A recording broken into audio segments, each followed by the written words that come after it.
Mr. Martin! Mr. Martin! Mr. Martin, come quick! There's a man up at my place. Take it easy. No time to take it easy. You gotta come right away. You know, Eli, in all the months I've been on this job, there hasn't been 1 week you haven't had 3 or 4 people skulking around your place. But listen, this... You got money in your mattress or something? This man wasn't skulking. He was saying, I don't know what, staggering around like he was lost. Maybe it's just this weekend they got lost. Mr. Martin, this man ain't drunk.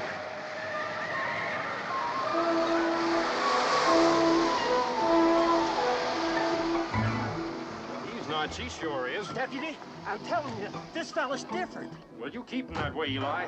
I'll drop in on you on the way back.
Hello there.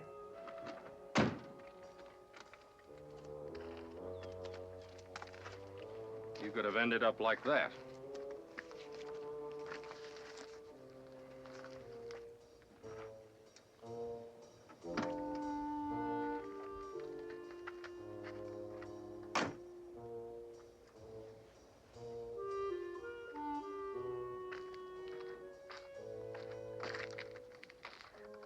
Officer, I know there's no excuse. I agree with you. May I have you?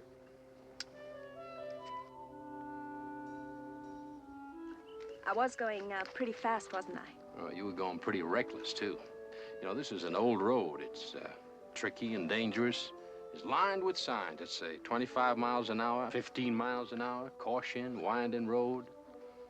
Now, those signs can be quite interesting if you're going slow enough to read them. I've read them all before. Well, who do you think we put them up for? Pedestrians? Can you give me one good reason why any sane person would drive the way you were driving? No. You surprised me. I was sure you would. Well, actually, officer, I'm maladjusted. I come from a broken home. You want me to write that down for the judge? You're not going to throw the book at me, are you? Well, here's what I'm going to do. I'm going to reach into the hat and pull out just one of your little violations. 45 miles an hour, 25 zone. You sign there, please.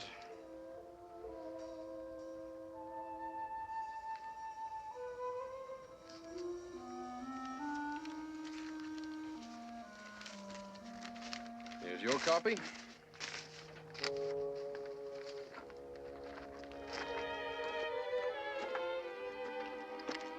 I'll save the reckless driving charge for next time.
Operator!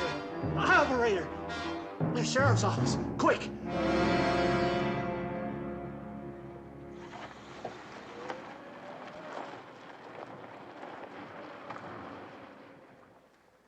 Sure looks like he put up quite a struggle. Yeah. Be sure and don't touch any of this stuff, Eli. Don't worry, I know all about these things. Da-da-da-da. There's no identification of any kind. No wallet, labels all cut out of the clothing. All we have for sure is that he wasn't a suicide. Not with his hands tied behind his back.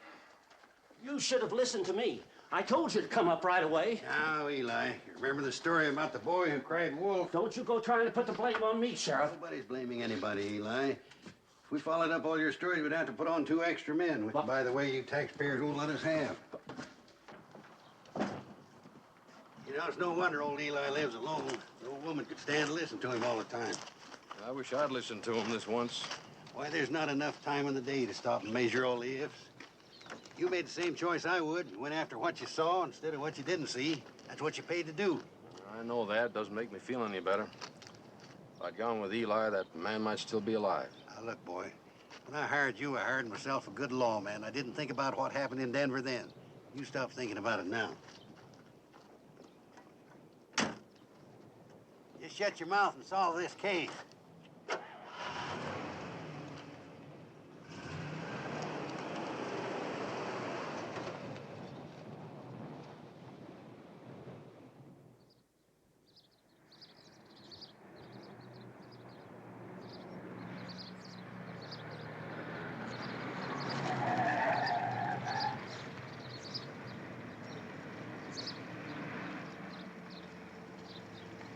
Morning, Deputy. Morning. Rising with the sun, or you're just going to bed? Hoping to catch some worms. I'm trying to get a line on the fella. Thought maybe you could help me. I'll do my best. Fella about 55, 60 years old, tall, grayish hair, distinguished looking.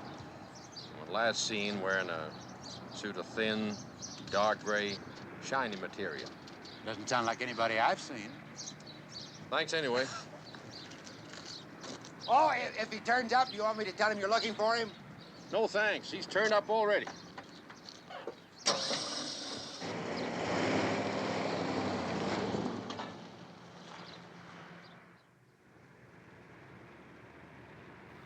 Oh, yeah, here it is. R.E. Wallace, El Traveler Motel. That's all? Well, that's all you asked me. Well, that's all you got? No permanent address or anything? Nope. Well, you must have asked to see his driver's license. Why? Well, most people do when they rent an automobile to a perfect stranger. Oh, he didn't rent the heap. He bought it for $150. COL, cash on the line. The registration. Oh, he hasn't gotten around to fill that out yet. Hey, look, you're the law. What do you think? Should I send it to him at the motel? I'll send it to the county morgue.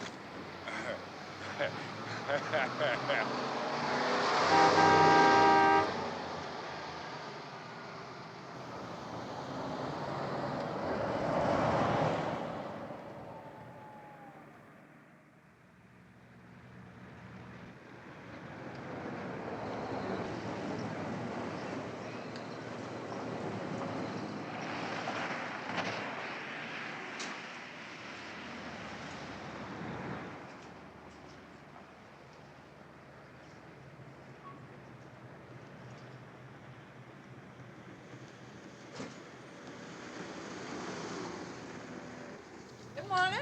Morning. Looks like it's gonna be another scorcher, don't it? Yes, ma'am. Are you selling tickets for the sheriff's rodeo, or are you just raiding the place? No, I wouldn't think of it. Just trying to track down some information on a Mr. R.E. Wallace. Oh, yeah, number 8. I don't think he's here now, though. I don't see his old yellow car. Would you mind if I just take a look in his room? Why should I mind? Can you tell me anything about this Mr. Wallace? Well, not an awful lot, I'm afraid. He's been here 4 or 5 days, but he's not gabby like most of us. A very quiet, fine-looking gentleman. I'd say a businessman of some sort. Probably from the East. Has that funny way of talking. This is 8. What in the world could have happened? This is just awful. What? Everything's ruined. I'll certainly have plenty to say to that, Mr. Wallace. Well, I don't think he did it, ma'am. How can I ever get it cleaned up? Don't touch a thing, please, as a favor to the state of Arizona.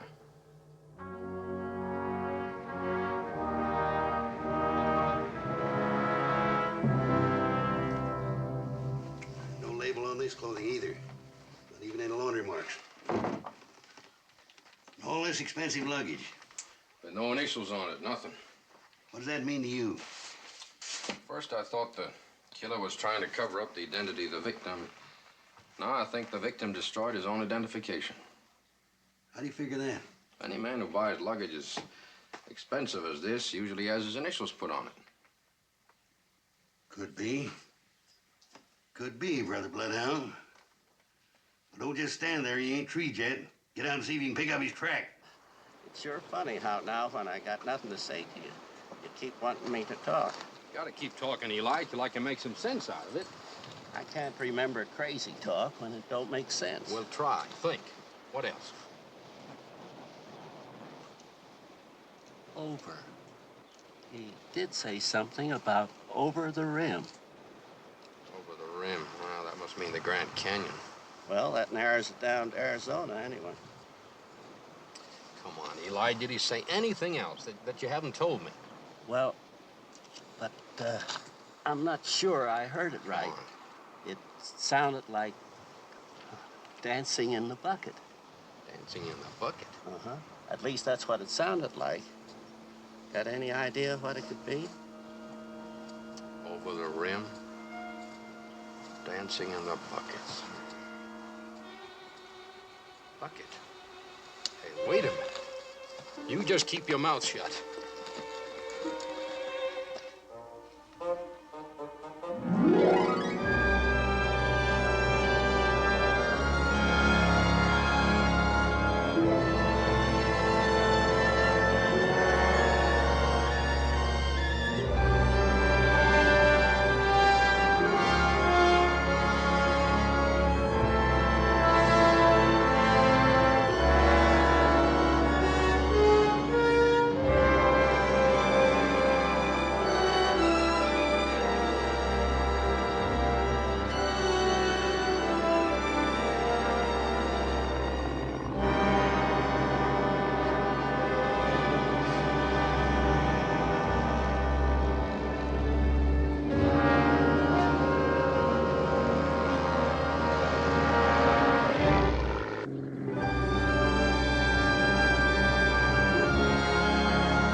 Hey, Jack! Over here! Mr. Ward? Yeah. Oh, hi, Deputy. Say, what do you call that contraption out there? Tram car. You see anything of him? Around here, we call it the dancing bucket. Who's he looking for? Charlie Piper. Old Charlie's one of the guys that works here. He's missing. What's he look like? He's about 30, maybe 35. You seen anything of a man about 60, grayish hair, 5'11", well-built? No, nothing around here but us chickens. You know, happened one time a guy did end up down there. Can you imagine he got so busy trying to get his ladder working, he just walked right over the edge. How do you figure that? How long has old Charlie Piper been missing? I don't know for sure. He's a watchman around here on the weekends. When we come on today, he wasn't around. And you didn't think of reporting this to the sheriff's office? Hold on, don't take me in yet. We don't think nothing of it around here when a guy's missing. Well, what do you mean? The work. Get some. See the bucket out there? Well, that thing travels 9,000 feet across that canyon to that cave on the other side. Inside that cave, there's about 500,000 tons of prehistoric bat guano. And man, that's a lot of fertilizer. The only way to get the stuff out's in that bucket. I figured old Charlie probably got tired of shoveling and stuff and riding the bucket, so he lit out. Next thing you know, he'll be sending us postcards from Las Vegas or somewhere. Hey, Jet! What about it? Bill, not a thing. All right, bring it on in. It's time we got back over at the other side and started hauling guano. I'll ride back over with you. Have you searched the other side yet? Nothing over there but that cave and the cliff and a lot of tired, worn-out bats. Well, if you find anything, notify us, will you? All right. You want to ride over and take a look for yourself?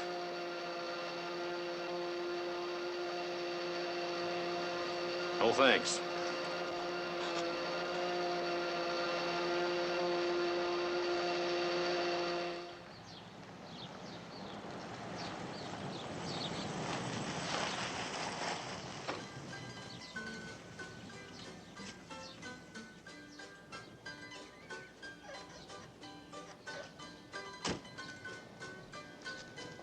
Howdy, Deputy.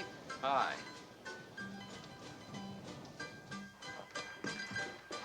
Hi, Harry. Hi, Joe. Scotty?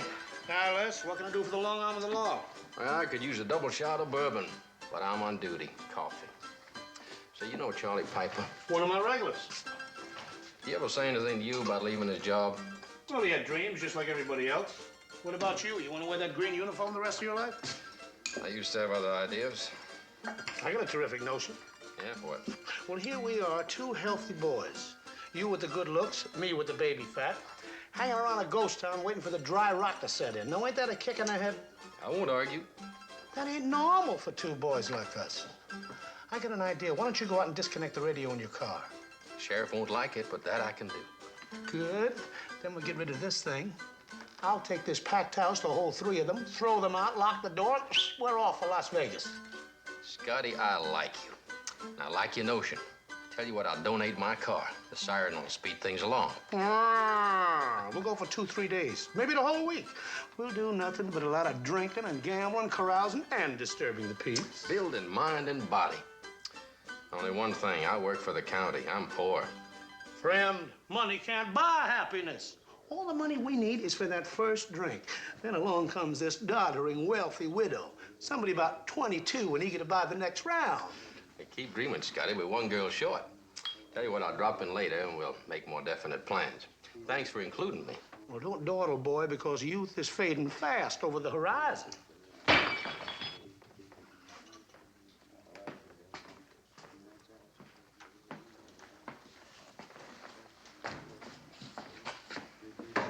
None for me, thanks. I have to drive. Bobby, boy, why don't you go inside in the back room, lay down for a while, and then drive? Did you snitch my keys out of my car again? Ooh. You did, didn't you? Steady now, steady. Oh, he'll be all right. Marshal, how's law and order in the Old West? Could be better, could be worse. May I see your driver's license? Of course you can.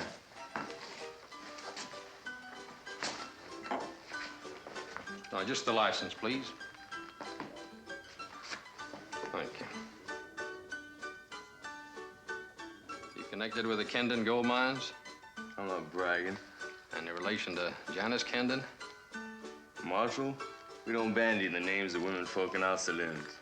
Hey, Scotty, can you keep an eye on this car? Maybe in shape to pick it up in the morning. Oh, no, well, wait a minute, Sheriff. You're not going to lock him up for this. Nah, he can afford to feed himself. I'm gonna take him home. Come on, boy.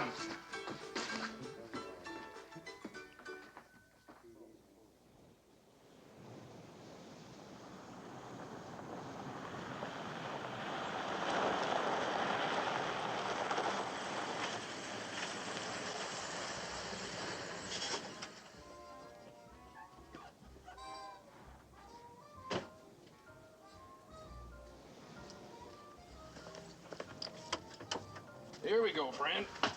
What'd you bring me here for? Well, isn't this where you live? I just exist here, man. I want to live, I gotta go someplace else. Hey, John! I'm back here. Come out. Come out wherever you are. Hi. Where'd you find him? Your husband seemed to need a little help getting home. What shall I do with him, ma'am? Oh, he's no trouble. You just back him up like this and press firmly. It's all right. He's only my brother.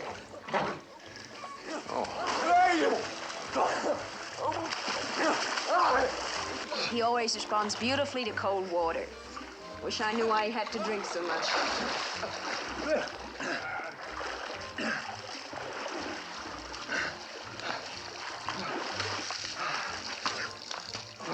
That's a tricky one. If you'll excuse me, I think I'll slip into something more comfortable. If anyone asks for me, Very well. Hi, Dad. For anybody but you, I'd say you needed a drink. So I drink, so what? Better get in and change your clothes. That's what I call a brilliant idea.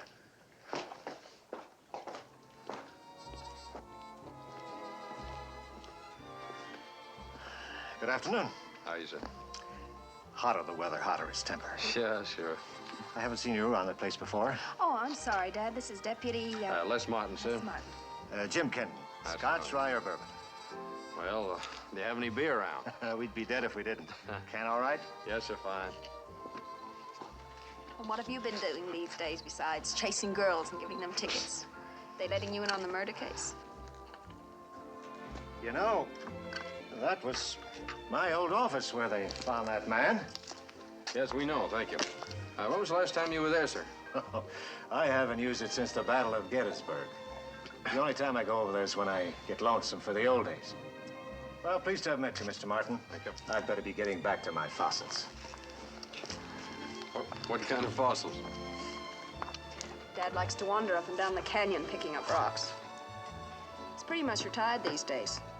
I think it makes him a little sad to see the mines now, the way it does me. I go and wander around the place sometimes, watch it fall apart. I'm sorry. Do you want to sit down? Oh, no, thanks, Miss Kendon. I've got to get back to work. You're a real dedicated public servant, aren't you? Not dedicated enough, I'm afraid. And why do you always look as though you have something on your mind? Well, because I have.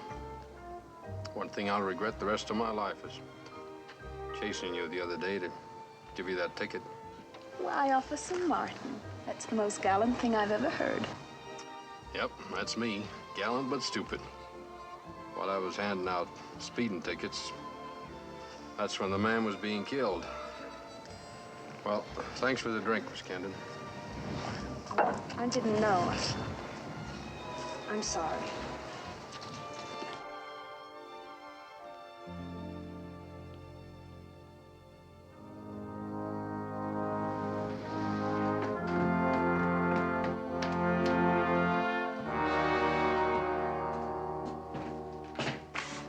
Ward, hi. You got something?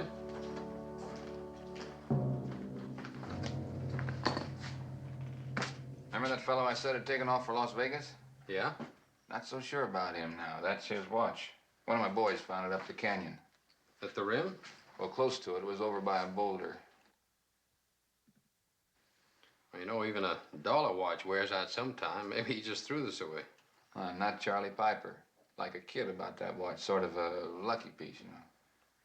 You don't think he'd have gone to Vegas without this, huh? I don't think he'd go anywhere without it.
Look, down there.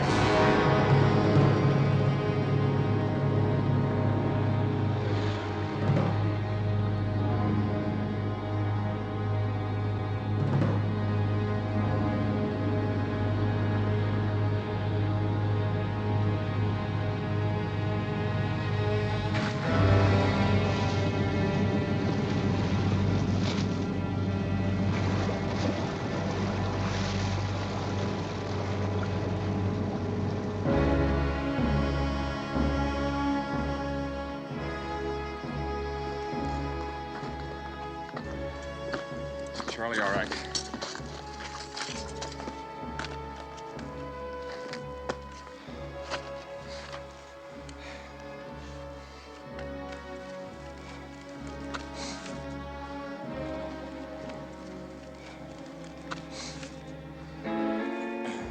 Boy, you didn't make that kind of money with a shovel.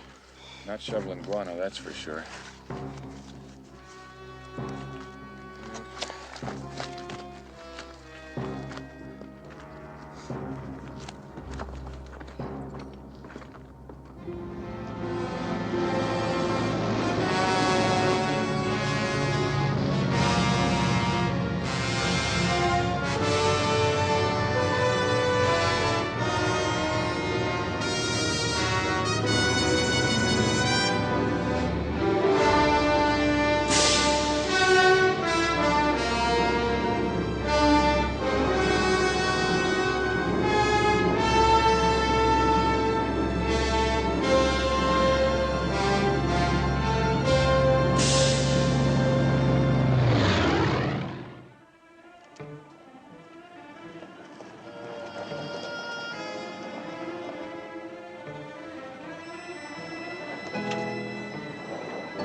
Hey, Eli!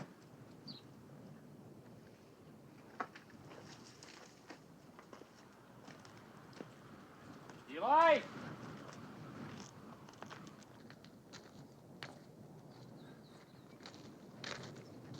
Eli!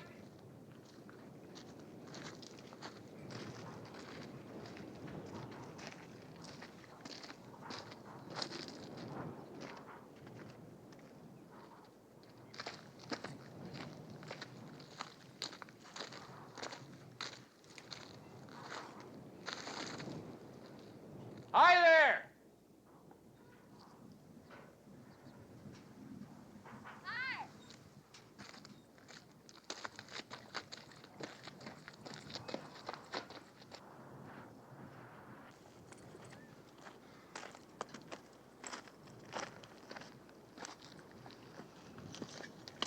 This is a pleasant surprise. Well, it's for me, too. You seen Eli around? He probably went into Kingman to get some groceries. Well, mind if I join you? Lots of room. What are you doing here? Oh, listening to the mills and the blasting. I can't hear him. That's because you never knew Kendon the way it used to be. You know, there were 10,000 people living here when the mines were going full steam. Oh, it was a wonderfully noisy place. Clatter of the big mills and the whine of the conveyor belts. And every now and then, a great big, beautiful explosion. And all day long, kids laughing and playing and howling at each other. It was a rip-roaring town, too. You know, Scotty's Saloon was just one of 7. Dance hall girls. Say, Methuselah, how old are you? It was less than 20 years ago. Look at it now. Yeah. You know, for a few moments there, I thought I could hear it, too. Welcome to the club. Let me ask you something. Is it possible there could still be a lot of gold here without you people knowing about it?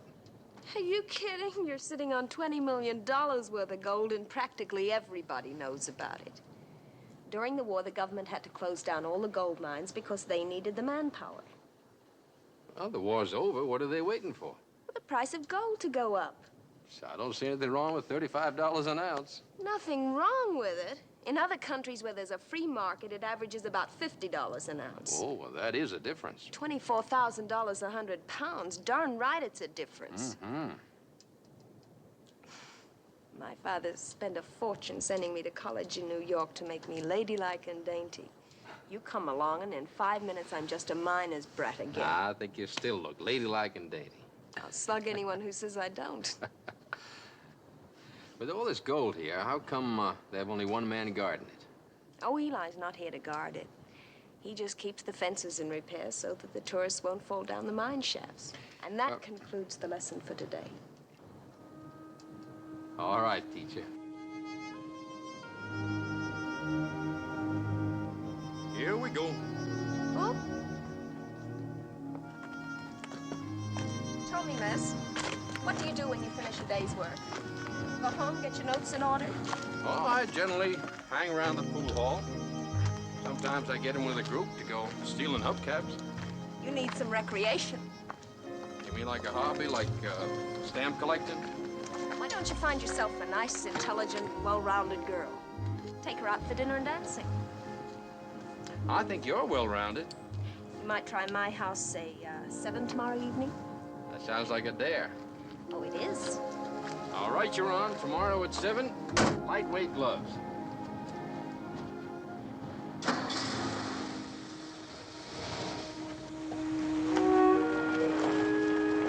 an eye out for cops.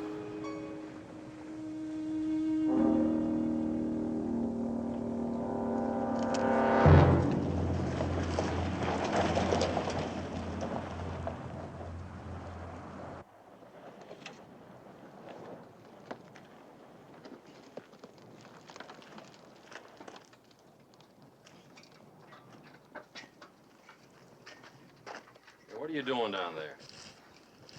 What the hell business is it of yours? Get up out of there.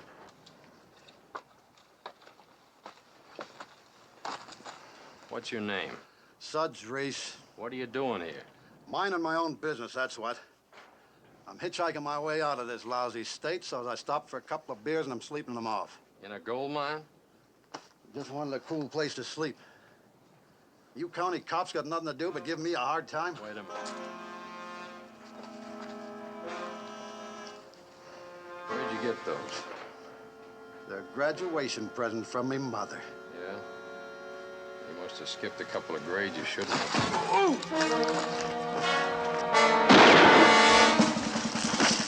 Get your hands up. Keep them up. Turn around.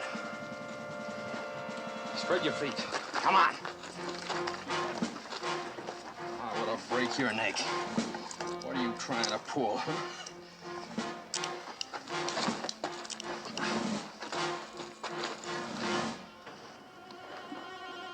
No wonder you didn't want me to look at these. R.E.W.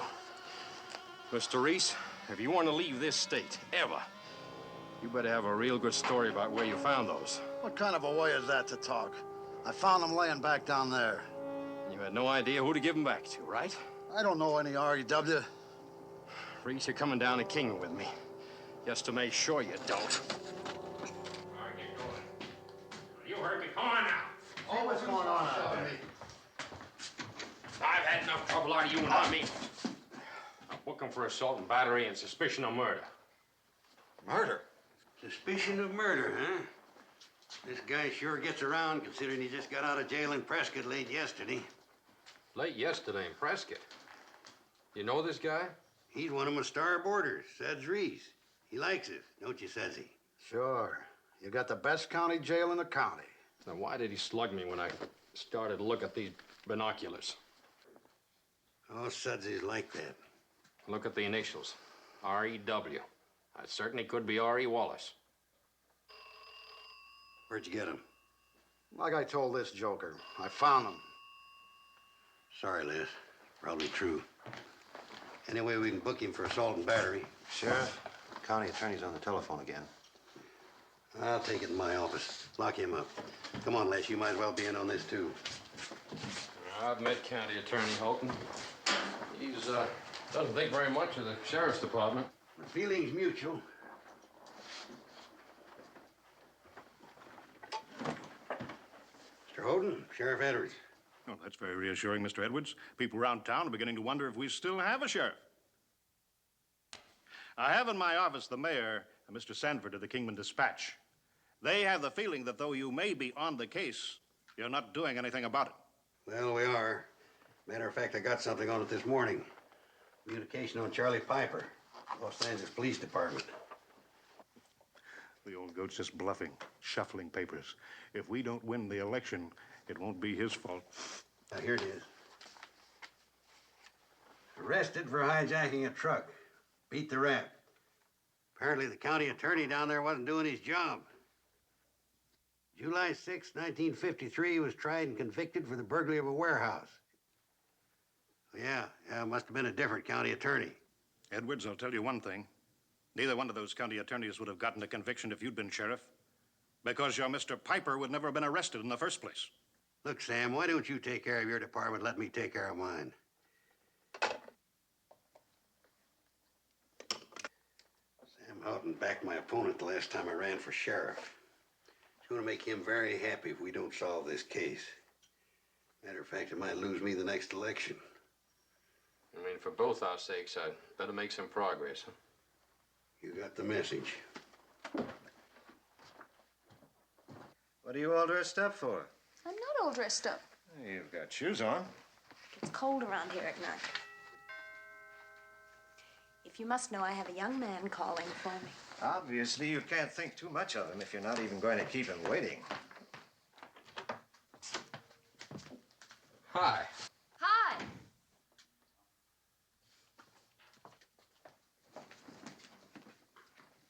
How are you, sir? Fine, thanks. How about a drink? I'll intoxicate him. Come on, Les. Let's live dangerously and take my car, huh? Not that dangerously. You can drive. Well, in that case. Good night, sir.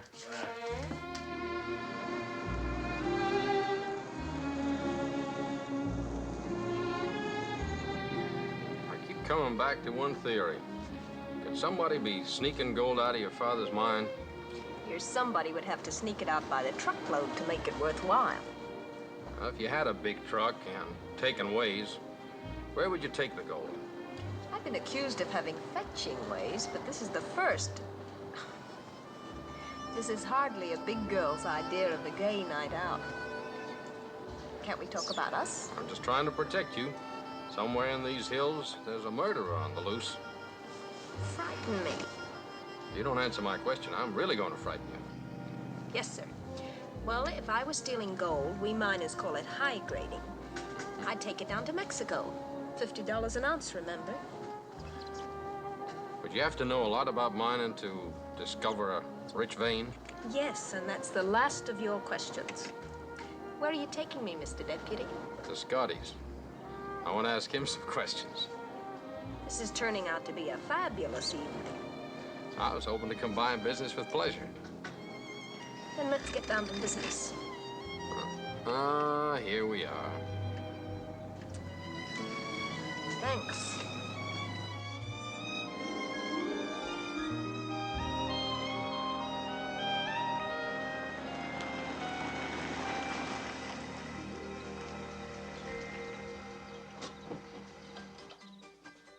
Looks like your brother's here. He's always here. What else does Bob do? He's supposed to be a geologist. He's supposed to be. How's that? Well, he just does it to keep peace in the family. I wouldn't say he worked at it, or at anything else for that matter. Except flying, maybe.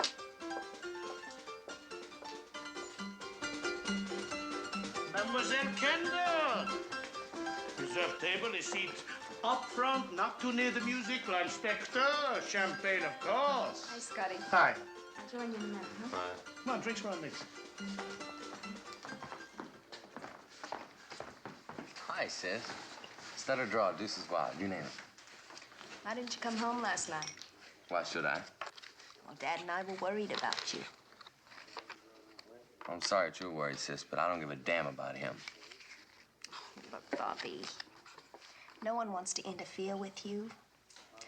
Boy, when I think of you driving those turns at night, absolutely pie-eyed. I drive better drunk. It's because you've had more practice at it. How's the new feller? And this is especially the house for the carriage trade. Speaking of the carriage trade, you seen any strangers around? In a ghost town? What would they be doing here? Well, just in case, if you do, anyone at all, get in touch with me right away, will you? If I see any strangers here, I'm going to grab them, pull them in here, then roll them. Then I'll call you. You have my blessing. You're a little premature. You usually get what you're after. I can't get you to stop drinking. Gotta lose some time. You've got to stop sometime. Tell you what I'll do. I'll cut for it.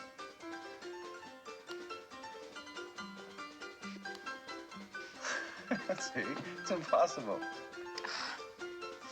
Okay, but take it easy, huh? You too, sis. Hey, Scotty, how about another drink?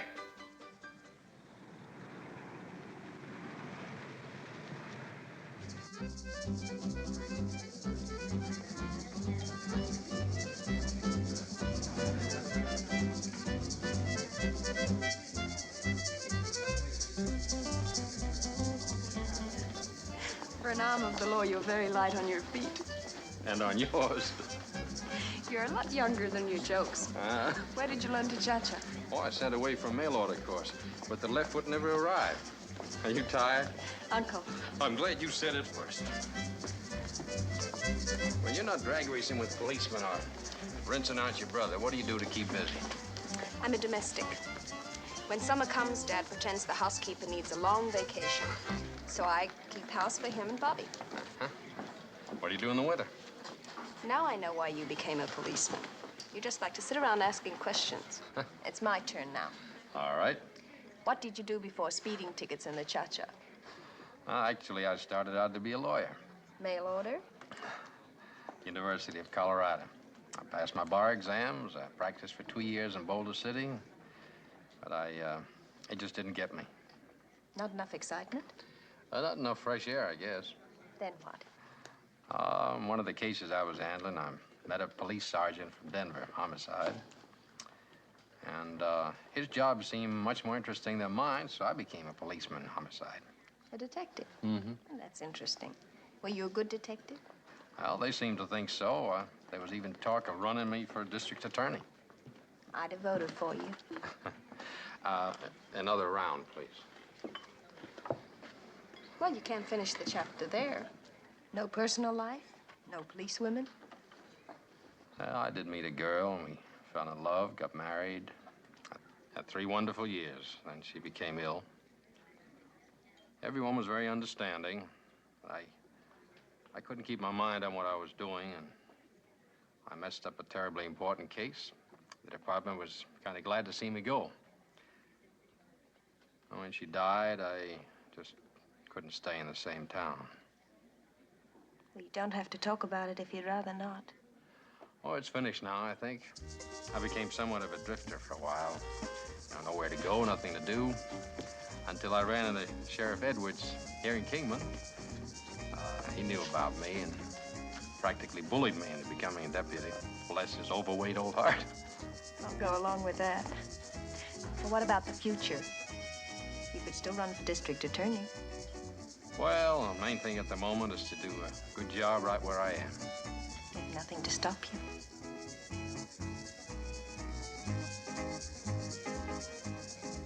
Hello, Deputy. Well, good evening, Mr. Houghton. Miss Kendon, do you know Mr. Houghton, our county attorney? Yes, we've met. I'm glad to see you're relaxing. Someone ought to tell him that all work and no play makes Jack a dull boy. Yeah, well, I think I better start getting real dull. Check, please. I don't know about you, but Mr. Houghton just lost a vote. Mine.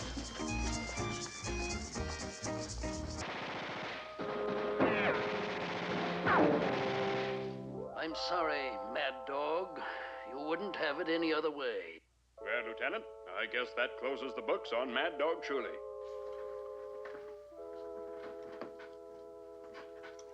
Should have listened to him, Mad Dog.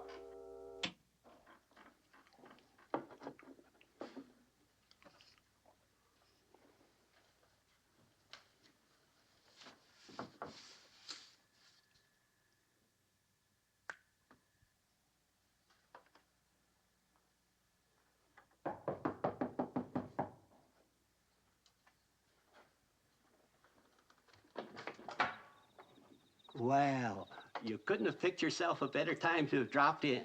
I just made a discovery. That fellow who was murdered is sitting right here next to Mr. Kendon. Look. Oh, here, have yourself an apple while I phone the sheriff. Oh, peel it.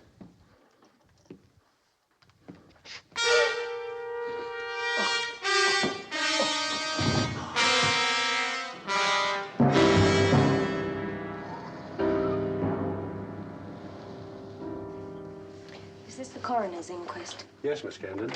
According to your previous testimony, before coming here, you were a lieutenant in the homicide division of the Denver Police Force. Yes, sir. You're experienced in homicide cases, therefore. Well, yes, sir. I've had some experience, yes, sir. Perhaps you can explain why you seem to have no leads at all as to the murderer's identity. As I explained in my previous testimony. Is this your testimony about your discovering this body or the body earlier this week? Or the body last week? When you have as many murder cases as we have, you have to be a little more specific. Well, I'm sorry, We're talking about 3 unsolved murder cases. We have 3 bodies. It could be we have only 1 murder case. While the manner of these 3 deaths shows no similarity, we believe there's a strong connection between them. Would you mind defining that connection? When I can define it, that'll close the case. We know generally that John Doe and Eli Jones had met shortly before John Doe was hanged. Both men died in the same place, a place that's visited by probably not more than a dozen people a year, the office of the inactive gold mine at Kendon. Mm-hmm. And the third man, Charles Piper. We know that Charles Piper leaped or fell or was pushed over the rim of the Grand Canyon at Granite Gorge. Yes, but we don't know why. When we know why, we'll probably know who. Well, that's a well-made phrase, Mr. Deputy. Let's go back to Denver. Thank you. The last case that you handled there involved the murder of a 16-year-old boy, one Harris Knight. Now, according to my investigation... Now, wait a minute, Sam. This has nothing to do with this inquest, and you know it. I know nothing of the kind. But I do know this. I'm the county attorney, responsible to the good citizens of Mojave County. And they're very upset, with good reason, over these 3 unsolved murders. Mr. Coroner, it's up to you to see that he sticks to the inquest. I'd like to answer him, Sheriff. Might as well have everything out.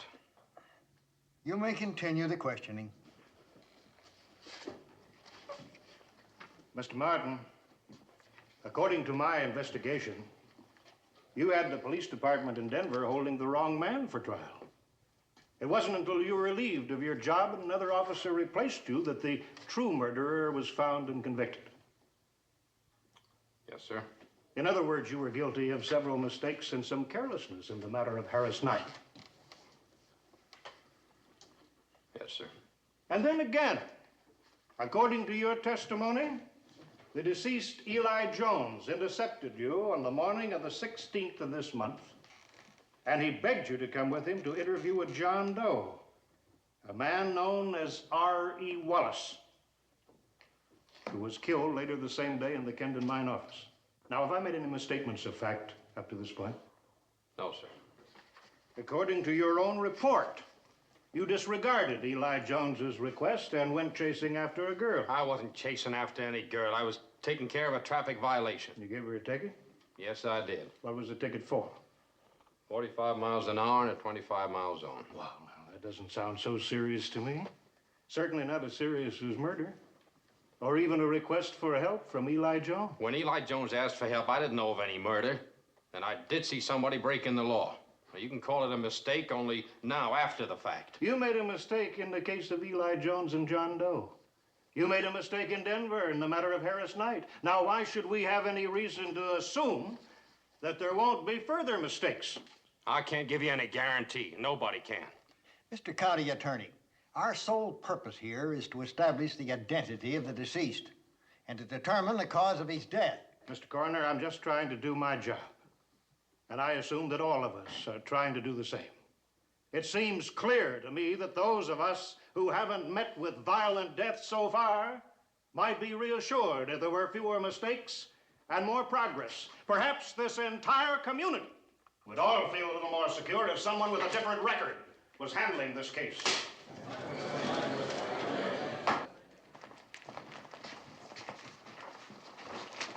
You seen the morning paper?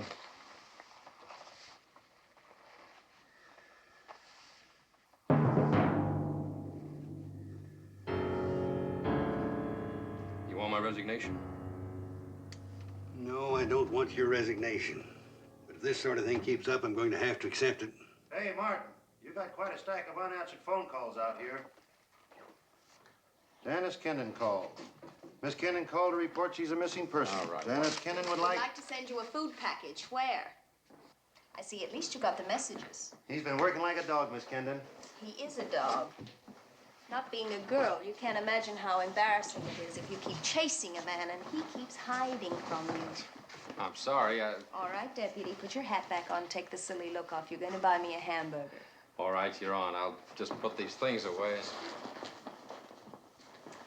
Oh, I had a professor of medieval history had a jacket almost like this. Yeah, New York? Of course, that's where Norman James is. Who's Norman James, your history professor? He is the man who makes these jackets with the funny little round lapels. Oh, Les, you are a country boy. Back in the effete East, you could be ostracized for asking a question like that. What are you talking about? Norman James is the most exclusive gentleman's tailor in New York, and this jazzy lapel and these crazy pockets are his trademark. Where could I find this Norman James? Would he be in the New York telephone book? You don't think he'd have an unlisted business number? He's not all that exclusive.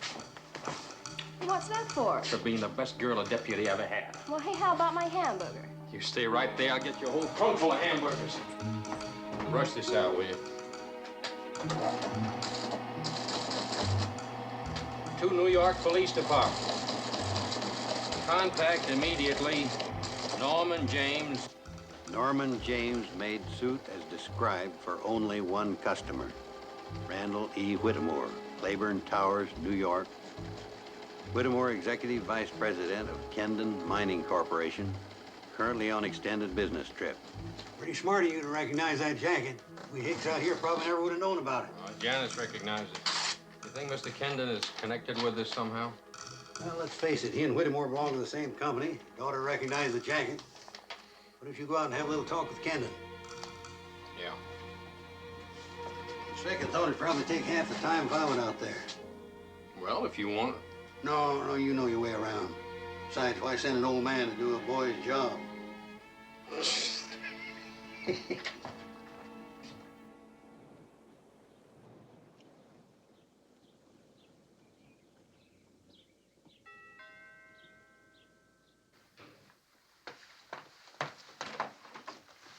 Hi. Hi. I'd like to see your father. I thought there. Isn't this rather sudden? It's a line of duty. Oh, he and Bob are fighting again. They're in the den. Did you find out about the jacket? Yeah. Well, that's good. You're getting somewhere. I don't know. This case better in some ways, worse in others. We'll not discuss it any further. Well, that's fine with me, because I'm sick of it. Dad, Mr. Martin is paying us an official visit. I do. Oh, yeah. Well, which one of you two's in trouble this time? Oh, they're not in any trouble, sir. I am. Oh? Mr. Kendon, when was the last time you saw Mr. R.E. Whittemore? Randall Whittemore? Yes, sir. Well, let's see. Last May at the stockholders' meeting in New York. You haven't seen him since? No. Why? Well, the man who was found dead at the Kendon mine office is Mr. R.E. Whittemore. What? Yes, sir. Oh, no. I'm afraid I'll have to ask you to come down and identify him at the morgue. Of course. Well, this is shocking. You didn't even know he was coming out here? I had no idea. Well, yes, he's here. Just a minute. Bob, it's for you. Who is it? I don't know, a man. Mr. Kendon, isn't it kind of strange us not getting in touch with you? Yes, it is strange. Why don't you sit down? I'll be there right away. I wonder what he was here for. Well, my guess is he found that someone was taking ore out of the Kendon mine. I think you're on the wrong track. First place, you don't just walk into a mine and fall over a high-grade pocket. You have to know something about gold mining. A lot of people around here know about that. Yes, but even after you discover the ore, you still have to blast it out. Now, that's hard to do, quietly. You have to blast? I suppose under some circumstances you could get it out with jackhammer and pick, but you still have to get it out and sell it somewhere. Taking a few hundred pounds of gold ore at a time, say $6,000 or $7,000 worth, you could load it onto a truck or even a small plane. Yes, I suppose so. Excuse me, I think I'll make some coffee. None for me, thanks. Mr. Kendon, have you told me everything you know about this case? What do you mean? I don't have to steal from my own mine.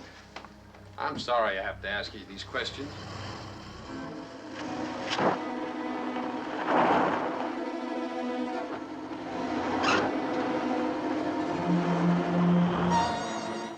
Where's she going? I have no idea. You have any idea where Bob went? Well, if he's not in a bar, where he probably is, he might be out at the crop duster strip where we keep the old company plane. I'll be back and see you. That'll be a pleasure I can forego.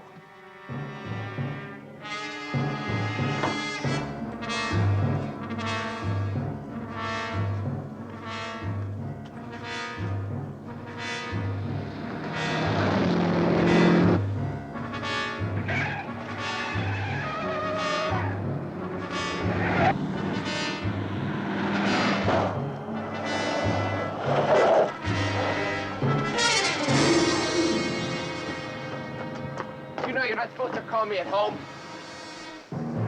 Well, merciful heavens. Look who got out of the wrong side of the bed this morning. You know who was there when you called? The deputy sheriff. No. Let's finish loading the plane. I dug it out myself. Then we're off to Rio. Rio? Are you crazy? Why the sudden change in our plans? We sell the stuff in Mexico and then we head south. Kid, I know places in Rio that makes Las Vegas look like a Sunday afternoon in Philadelphia. You know, you remind me of Charlie Piper. I had him figured for a lazy loafer from the start, too. I'm glad I got rid of him. I got news for you. If I could fly this crate, I wouldn't need you either. You mean you killed Charlie Piper? Oh, I should have, but I didn't. What a character. Just like you, never did anything right. I give him a job, busting up some rocks. He lets an old geezer in a trick suit catch him at it. So I said to him, all right, Charlie, let him follow you up to the canyon, then you shove him over the edge. He gets into a fight and he can't even lick an old man. Who's gonna take care of him? Good old Scotty. That's cold-blooded murder. Oh, come off it, kid. This might have been a cute caper of yours to get back at your old man for being twice the man you are. Me, I went along for the loot. That's worth the lives of 2 men? 2. I forgot to tell you about Eli. You murdered Eli! What do you want from me? He sees a picture of the old snooper up on an office wall in Kendon. If I don't get rid of him and the picture, everybody in the whole county would know who the guy was. They already know. No, who? Head man of the whole mining combine, that's all. Well, now, don't that take the cake? Before the day's over, they're gonna know who we are. Here we are, all wrapped up, snug as a bug in a rug, and ready to roll. Now you go to work, Daddy-O. We put on the lab strap, turn on the no-smoking sign, and away we go. No. Oh, kid, come on, don't be that way. If I said anything about your old man you didn't like, I'll apologize all along the way. Come on. I'm not going. Oh, kid, don't be a drag. You know I can't fly this thing. Kid, I'm gonna have to knock you off the company payroll.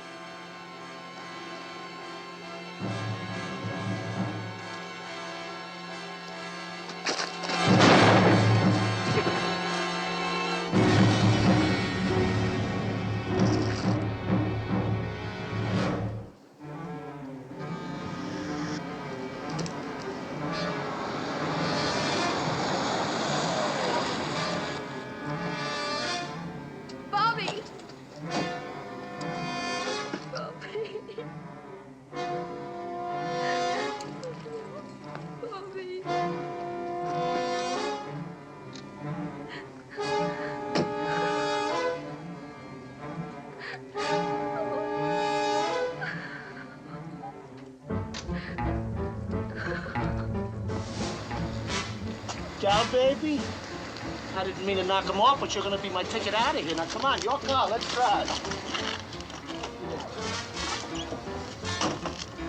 You know, nobody's gonna dare to throw a rock at me for fear of hitting you. How's that for a hot flash? Back it up! I kid you not, back it up!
Car 3, calling KOA 776.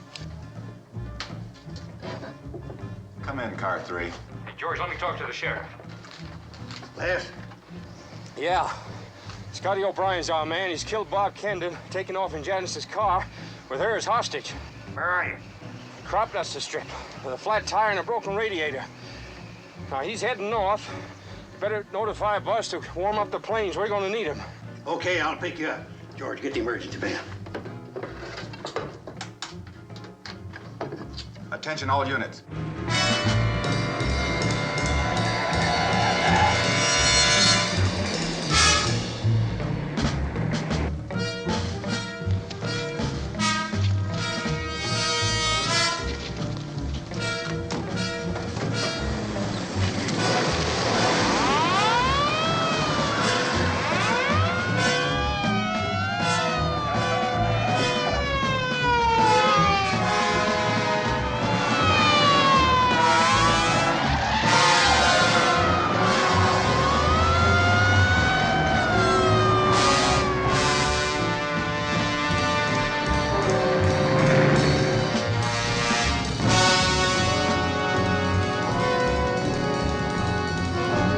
Faster, hunt faster. I said faster. That's better.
broadcast for a special news bulletin. Mojave County's multiple murder case came to a violent climax today with a fatal shooting of Robert Kendon and the kidnapping of his sister Janice by a Mojave County innkeeper, Scotty O'Brien. O'Brien and his captive are apparently headed for Pierce Ferry on Lake Mead, where O'Brien possibly hopes to pick up a boat and lose himself in the vast reaches of the lake and its 550 miles of shoreline. And now we return to Don Hale's musical favorite. Stop the car. Stop it. Now back it up, back it up.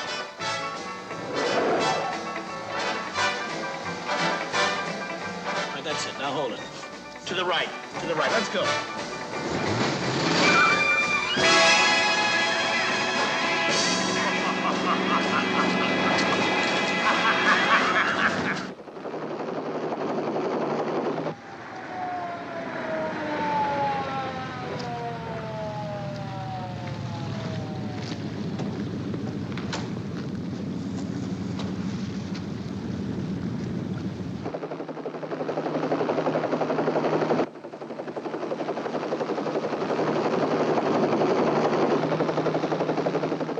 No sign of them at Pierce Ferry. Check the other road. Out.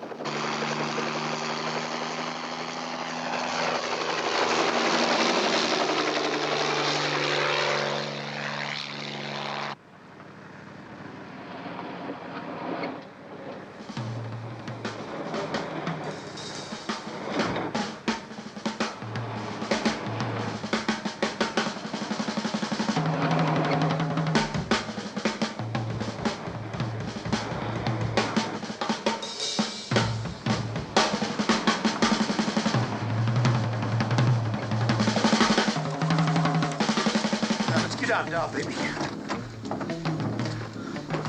Come on. Billy boy! Where are you, Billy boy? Scotty, you lost your marbles? Look, Billy boy, I got a boat waiting for me on the other side, and I need a ride, and you're gonna give me one. Now, this thing is loaded. How do you like those apples? Let's move. Dozy says he killed Bob. Move, move! Come on!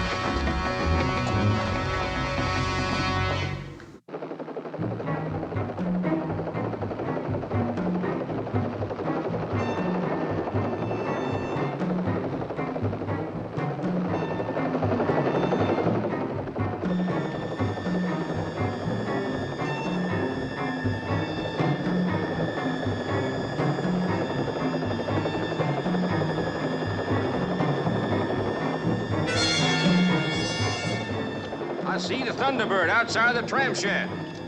Any sign of them? No, they must be inside. We're landing now. They'll be right there. Get going.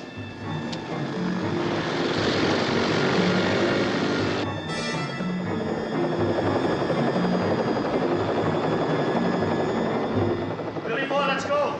If you don't pull that switch, I'm gonna have to pull this trigger, and that's gonna make hard feelings all the way around. You get the message, or does she?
Don't you worry about that. I have no intention of it, ever.